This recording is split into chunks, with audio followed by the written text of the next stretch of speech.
Porque essa trabalho com espiritualidade é aquilo que você falou, não tem tempo. Eu trabalho de domingo a domingo como você, né. Às vezes a gente trabalha dormindo.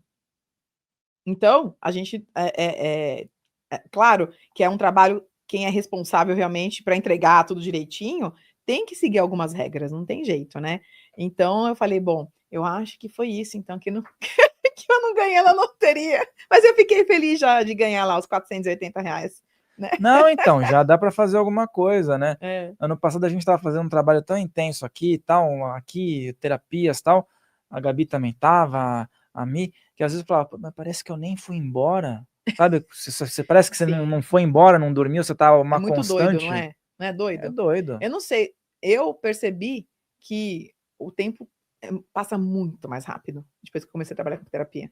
Muito mais rápido. A gente até se perde, fala: "Nossa, hoje é sexta, né?". Então é uma coisa muito doida, porque a gente fica um pouco lá, um pouco cá, né, e lá não tem tempo e espaço, e aqui Hum. tem, né. Então mas é interessante a gente esse trabalho é muito interessante, é muito importante, porque tem muita gente que tá precisando de ajuda espiritual e acha às vezes que é só da matéria e não é. Às vezes não é da matéria, às vezes é a ajuda espiritual e muda a vida da pessoa, assim. Eu tenho vários depoimentos, eu acho tão legal, o depoimento que é legal, né, das pessoas. A pessoa fala: "Nossa, mudou minha vida, mudou a vida do meu filho, aqui dentro tem outro tá com outro ambiente". É isso que move a gente, eu acho, tá, Rafael?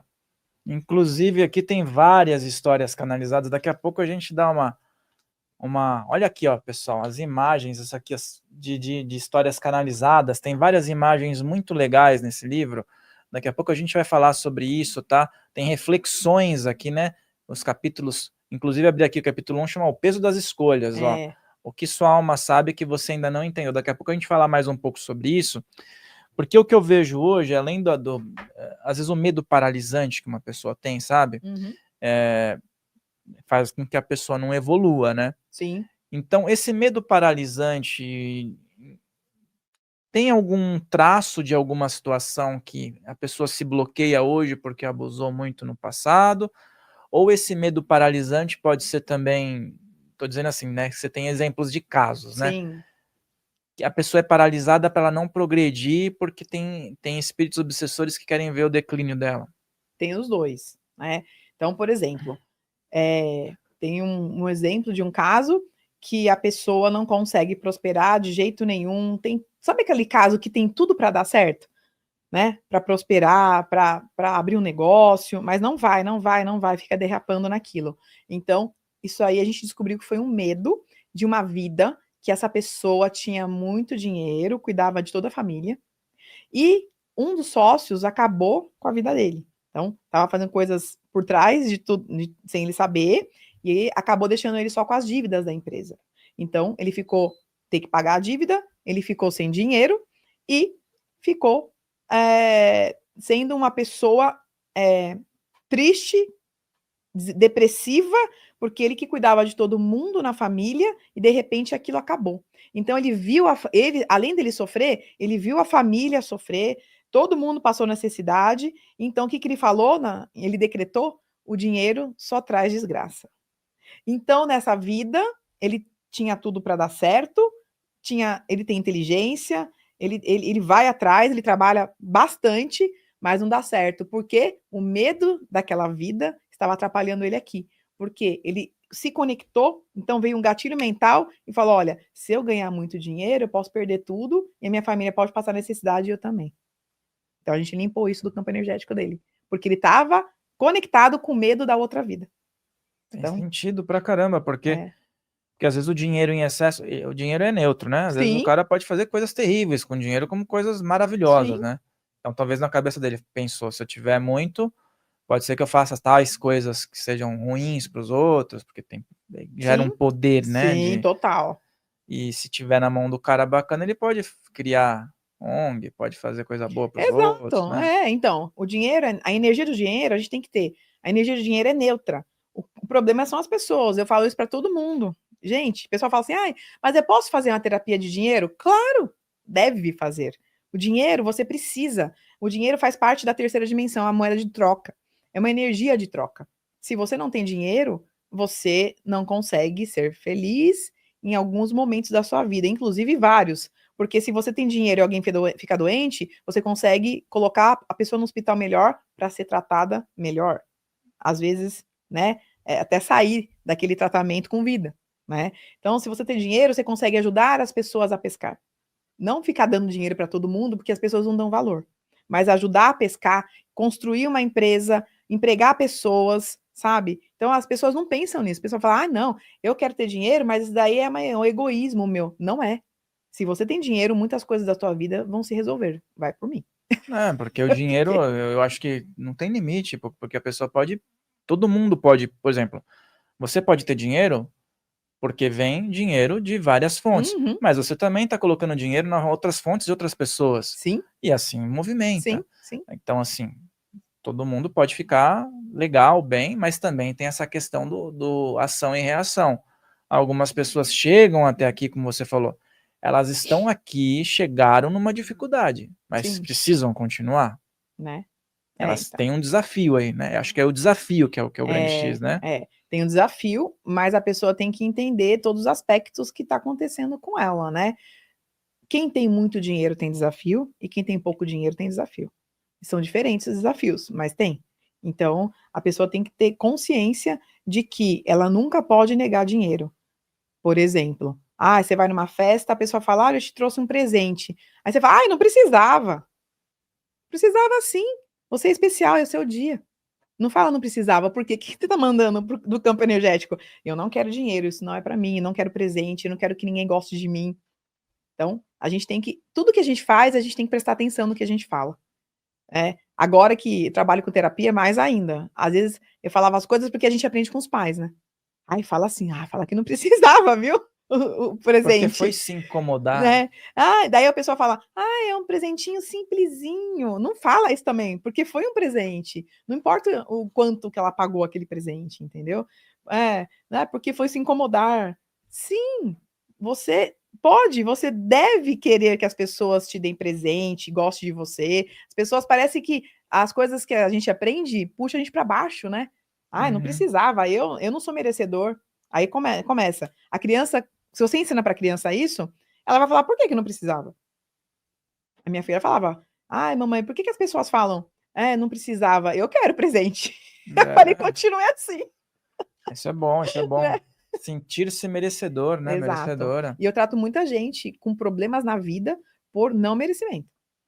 A pessoa, aquela coisa, até com dinheiro, com tudo. A pessoa tem tudo para dar certo, trabalha bastante na empresa, nunca é promovida. Sempre é o outro promovido, o outro. Ela falou, eu trabalho 20 anos aqui, eu sei tudo, sei muito mais que todo mundo. Era para eu ser o diretor da empresa. Por que não me chamaram? Aí eu falo, a culpa é tua.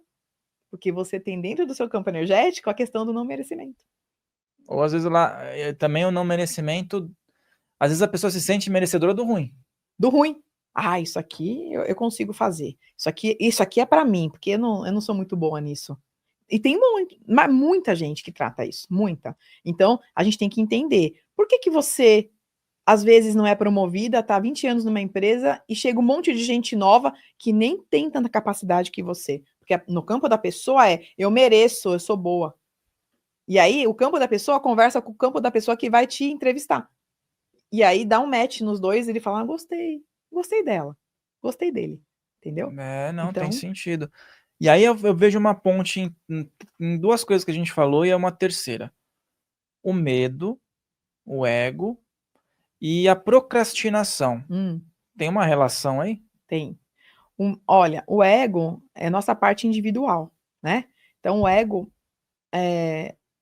como assim individual?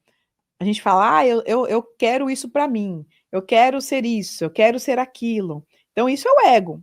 E não é totalmente ruim não ter ego. Você tem que ter ego às vezes, senão também essa questão de não merecimento atua na sua energia, acabou, né? Mas toda vez que a gente vai, por exemplo, comecei a trabalhar com terapia, você começa a pensar assim, mas será que vai dar certo? Aí vem o medo. Mas será que não sei o quê? Mas sabe essas perguntas que a gente faz e que dá um medinho, sabe? Aquele frio na barriga, né? Isso daí vem junto com o ego. O ego é bom para você ter a ação, mas o medo, você tem que tentar desvencilhar isso de você, porque senão você não faz nada. E quando você vai em cima do medo, atropela o medo, é quando você dá um salto quântico na tua vida. Por quê? Às vezes, para ter uma coisa bacana, para trabalhar com algo bacana, você tem que passar por alguns medos, entender aquilo, entender que não é teu, e entender que se aquilo lá que você quer fazer, você vai ter que passar por algumas situações que você não quer, mas que se você passar, você vai dar um salto quântico na tua vida. E eu passei muito isso, principalmente quando eu fazia ressonância harmônica. Vinha várias sombras, né? O ego. Eu falava, mas por quê? Né, que está acontecendo isso comigo? E eu comecei a fazer uns cadernos das sombras. Era tanta sombra. O professor Hélio fala, né? Ai, fica tudo embaixo do tapete. E aí, quando a gente faz ressonância, que é a frequência, tudo vai saindo, tudo vai saindo. Então, eu descobri, Fael, que eu tinha tanto medo, muito mais medo do que eu achava que eu era positiva. E aí começaram a aparecer esses medos. E aí a gente tem que começar a trabalhar com eles. Hoje eu estou como terapeuta por conta da ressonância harmônica. Então, é claro que eu já sabia que eu tinha que trabalhar com cura. Eu não sabia o que ainda, estava perdida. Por quê? Por conta dos medos. Porque eu quero ser tão certinha, eu quero fazer um trabalho legal que realmente vai mudar a vida das pessoas, mas os medos vinham. Ai, será que eu sou capaz? E isso é inconsciente, tá? E aí eu consegui descobrir, eu consegui acessar meus fractais sem saber que era. Olha só como é doido, né? E comecei a fazer um caderno das sombras, dos medos, e eu comecei a ser a minha própria psicóloga, minha própria terapeuta. Falei, por que eu tô com medo disso? Por que isso tá me interferindo? E eu fui tentando cortar todos esses medos. À medida que eu ia cortando os medos, eu ia evoluindo espiritualmente. E isso é interessante as pessoas saberem. E 80% dos meus clientes são ressonantes ou vão fazer a ressonância, tá? Por quê? Porque quando a gente faz ressonância, é um tsunami de frequência, bum, na gente. Coisas boas vêm, mas coisas ruins também. Então, tudo que. Aí o professor Hélio fala: você pode perder relacionamento, você pode perder dinheiro. Por quê? Porque tá dentro da gente isso. Então, por exemplo, perdi dinheiro. Eu nunca fiquei sem dinheiro. De repente, veio a onda avassaladora. Eu tinha medo de perder dinheiro. Então, o que aconteceu? Eu perdi dinheiro. Eu tinha medo de ficar sem trabalhar. O que aconteceu? Eu fiquei sem trabalhar. Eu tinha medo de ter que cuidar só, nada contra, que tem gente que nasceu para isso, mas eu gosto de trabalhar, eu gosto de outras coisas, mas eu tinha medo de ter que cuidar só de casa e de filho, e aconteceu isso. Tudo que eu tinha medo aconteceu. É até legal falar para as pessoas entenderem, a ressonância harmônica é maravilhosa, mas às vezes tem que vir um caos para depois vir as coisas boas, mas você tem que entender e passar por isso, e passar por cima dos medos, porque cada medo que você passa, cada sombra que você risca do seu caderno, é um salto quântico. Vamos falar mais sobre ressonância harmônica, sobre Hélio Couto. Eu vou fazer o seguinte, eu vou pedir uma onda, e na onda eu vou pedir pro Hélio Couto vir aqui. Ah, tem que pedir. Agora vamos ver, hein? Eu vou jogar o pedido, hein? Hélio Couto no Filhos do Todo. É isso aí, pensou? Bateu aí? Bateu aí? Quem conhece o Hélio Couto, manda lá para ele lá, marca ele, vamos ver se essa onda chega lá. Agora, é sério, hein? Tô jogando, hein? Agora é o seguinte, imagina, vem aqui, né? Não sai do... Não sai, é difícil, mas que o Hélio, muita gente que hoje é terapeuta é por conta do Hélio. Então, vamos falar um pouco mais sobre isso, especificamente sobre a ressonância harmônica. Essa questão, você já falou algumas outras vezes, sobre resultados, e muitas vezes o que isso trouxe na sua vida de... Lógico, você vem hoje trabalhando especificamente porque você também colocou isso dentro do processo da ressonância, né? Sim, total. Mas também falar um pouco daquilo que o ego da gente quer, e que você também mencionou que ele é, tipo, colocado à prova, né? Total. Então fala um pouco mais sobre essas percepções, sobre esses aprendizados também, que eu vejo, não é só a ferramenta, mas tem os conteúdos, né, que trazem também primeira coisa, quem está pensando em fazer a ressonância, gente, vá lá e estude os conteúdos antes. Porque tinha vezes que eu via um vídeo, e eu via 3 vezes, e o tic-tac eu não entendia o que era aquilo. é tão fora da caixa tudo que o professor Hélio fala, que você às vezes não entende, porque você não aprendeu isso, né, na tua infância, você não aprendeu isso na escola. O que é a física quântica? O que tem a ver com o mundo espiritual? E tem tudo a ver, tudo, né? Então você começa a ir por aí. Mas, antes de pedir uma ressonância, leia o livro e entenda todos os vídeos dele, né? Porque isso é importante, porque quando vier a onda, vem lá as sombras, as catarses, assistindo os vídeos já tem catarse, você já começa a ter catarse, vai movimentando já. E aí você vai ficar mais suave para você entender. Hoje eu sou terapeuta porque, claro que eu sabia que eu ia ter que parar um dia de trabalhar em empresa, mas não dava porque vinham os boletos, não dá para ser hipócrita e falar, eu vou parar tudo e a egrégora vai me ajudar, né? Assim, a pagar os boletos, não é assim que funciona. Claro que eles me ajudam hoje, né? Até agradeço todos os dias. Mas a gente começa a ver os vídeos e falar, não, eu vou tirar de letra isso. Né? O que é ressonância? É uma onda. Eu vou escutar só. Então, não é só isso. É muito mais que isso. Então, você tem que saber o que você está fazendo com você. Então, você vai lá, você vai estudar e você vai começar a entender que tudo que está debaixo do tapete vai aparecer. E vai. Você gostando ou não. Tem muita gente que chega até mim e fala, Thaís, eu tô desesperada. Eu tô na terceira onda, eu estou desesperada. Eu falei, eu também fiquei assim. Então a gente começa até a bater um papo para a pessoa ficar mais tranquila, porque vai acontecer coisas, inclusive coisas que ela tinha medo, que eu acabei de falar. O que você tem mais medo acontece. Então, tem gente que trata comigo antes de pedir ressonância. Tem gente que trata os principais, é claro que a gente tem milhares, mas as pessoas tratam os principais crenças limitantes, padrões negativos, antes de pedir, para ir mais limpo possível antes de fazer a ressonância. Quando eu fazia a ressonância, eu mandava vários e-mails para o Hélio, e a equipe dele me respondia. Só que eles respondiam assim, é um livre-arbítrio. Você tem que entender que está acontecendo o processo, o seu processo. E eu entendo, realmente, eles têm razão. Mas naquele momento, eu não tinha ninguém para me ajudar. Eu não sabia que eu ficava, às vezes, desesperada, falava, e agora? Será que eu paro? Será que eu continuo? Será que é isso mesmo?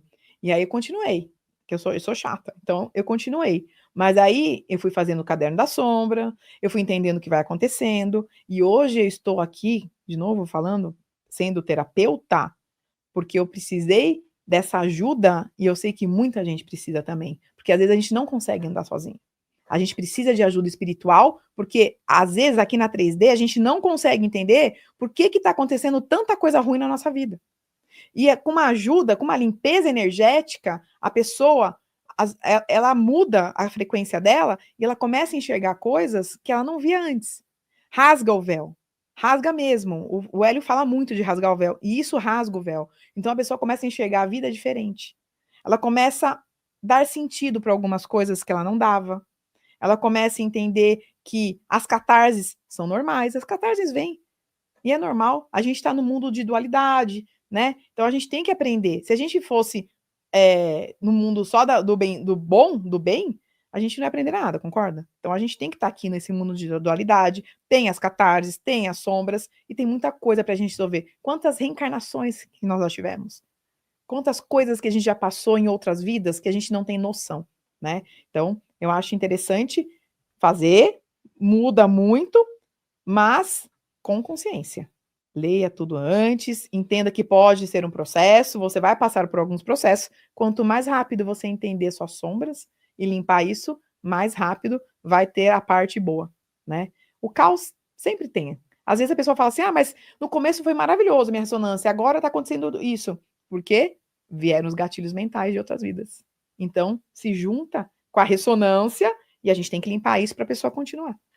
É importante também falar isso, porque você falou algo sobre a pessoa também ter um processo antes, porque é lógico, se você tá cheio de lama, é mais difícil, né? Eu digo lama, assim, mental, né? Questões do dia a dia, você querer ir lá com um pincelzinho para tirar, né? Não Aos vai. poucos. Então, um processo, por exemplo, como o teu, antes da pessoa tomar alguma decisão mais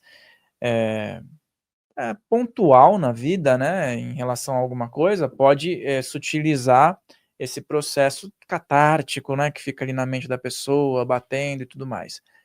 E aí a gente fala sobre pessoas que te procuram, não só no Brasil, né, Sim. porque principalmente os brasileiros que estão fora, Uhum. ou portugueses, às vezes não tem ao alcance algo ainda nesse tipo de formato. Então eles bebem da fonte que tem aqui no Brasil, de profissionais tem aqui, muitos brasileiros que estão no exterior assistem aqui, muitos portugueses também, angolanos, pessoas, Cabo Verde, né, também, tem bastante, Japão. Moçambique. Falando antes da língua portuguesa, né? Não conta como que é a tua experiência com essas pessoas em outros países. Tá. Eu tenho muitos clientes fora daqui, brasileiros que moram fora, né? Porque realmente lá não tem tanto acesso como tem aqui, né? Então, a experiência é assim, de todo mundo que eu atendo fora, 70% é ressonante. E querem entender o que está acontecendo, porque estava tudo indo muito bem, de repente, bum, tudo, né, começou a cair. Por quê? Aquela coisa, porque a gente tem que entender que tipo de gatilho mental que ele está tendo naquele momento. A ressonância continua, então tá dando uma reviravolta em todo o seu campo energético, no seu arquivo acástico, em tudo. Então vai ter uma hora que pode ser que venha alguma coisa para tratar, tá? Então, geralmente, quando as pessoas de fora me acessam, é por conta de os gatilhos mentais que vêm por conta da ressonância, tá? A maioria é ressonante. E também porque muita gente que mora fora, é até legal falar, Rafael, porque assim, 90% dos clientes que moram fora do Brasil, você vai lá, mora nos Estados Unidos, mora na Irlanda, mora no Japão, que legal. Não é legal. Uma coisa é você ir passear, né? Ficar lá de férias, né? Curtir, entender como que é o processo das pessoas. Outra coisa é você morar. Então tem muita gente com depressão que eu trato. Porque foram achando que era um sonho e o sonho virou um pesadelo. Então a gente começa a entender algumas coisas que é até legal falar isso para as pessoas não acharem que eu moro fora do país, que legal, é maravilhoso. Não, você tem que ir sabendo onde você está pisando, né? Eu vou porque meu marido, a maioria que eu atendo são mulheres que foram com o marido para trabalhar fora do Brasil, né? E às vezes acaba não dando certo o casamento, só que elas foram para ser dona de casa lá. E aí é um desespero, Fael. Que você fala, como que a pessoa conseguiu chegar nesse ponto? Porque a pessoa não estava lá, não estudava a língua, a pessoa estava sendo a mãe, né, e cuidava da casa, e de repente acabou tudo. E geralmente os filhos ficam com os pais. E as mulheres ficam sozinhas. Então, eu trato muito, muito disso. Então, tem que prestar atenção o que a gente vai fazer. Eu quero morar fora do país. Então, não é a qualquer preço. Não vale a pena, às vezes. Eu tava até vendo tem uma síndrome lá que a pessoa sai do Brasil, ela vai, começa a morar num outro país, e daqui a pouco dá um desespero que a pessoa às vezes vendeu coisas aqui, Uhum. investiu para ir para lá, e ela precisa sair de lá e voltar. Não volta, porque não tem dinheiro. E é isso que eu acho que deve gerar o problema, porque ela desesperadamente quer sair de lá e voltar. Ela quer retornar para a raiz dela. Então, mas não volta. A maioria. E eu trato muita gente assim. Porque ela fala, Thaís, eu quero voltar para o Brasil, mas eu não tenho dinheiro. Eu não tenho como levar minha família inteira. Porque às vezes vai a mulher, né, e o marido. Aí eles têm filhos lá. E aí, como que fica? Como que vai? Que vai ter aqui no Brasil para eles? O trabalho deles lá é totalmente diferente daqui. Será que eles vão conseguir sobreviver? Eles têm medo de voltar porque não sabem se vai conseguir sobreviver, continuar. Será que a psique vai ficar melhor ou pior se voltar para o Brasil? Eu tenho meus parentes no Brasil, tá, mas você vai sobreviver do quê? Então tem que ter cuidado para fazer esse movimento, porque eu acabo tratando muita gente com depressão e desespero por conta disso.